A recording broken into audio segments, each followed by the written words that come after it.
Če sta avtomobila narejena na enaki osnovi, še ne pomeni, da morata biti skoraj enaka. In tako je s Fordom Ka. Toliko je drugačen in poseben, da boste verjetno redki ugotovili, da je v sorodu z izjemno priljubljenim Fiatom 500. Res, da mu manjka tista nostalgična duša, ampak v celoti gledano je avtomobil celo boljši, saj se bolje pelje in je cenejši.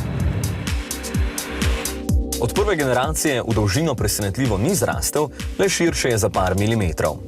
Na prvi pogled vas bodo prevzeli mešani občutki, predvsem zaradi malce divje barvne kombinacije.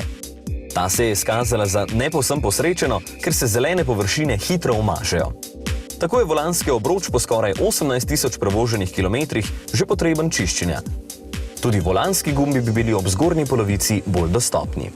Sedi se dobro in tudi preglednost je dovolj dobra, da boste Kaja upali parkirati v še tako malo luknjo. Odlagalnih površin ni veliko. Tale mrežica tudi ni preveč koristna, ker vanjo več kot denarnice ali telefona ne boste spravili.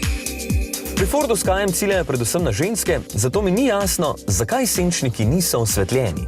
Tako bi se lažje uredile. Je pa zato čisto dovolj prostora, da se bo udobno z vami peljala prijateljica in za 210 litrov vrečk v prtljažniku.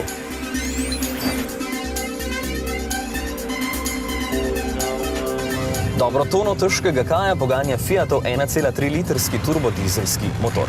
Za mestne opravke je odličen, le na avtocesti malce glasen. Neodločen je pri speljevanju in, čeprav je precej varčen, še vedno mislim, da se takšnemu avtomobilu bolj poda bencinski motor. Pa še cenejši je.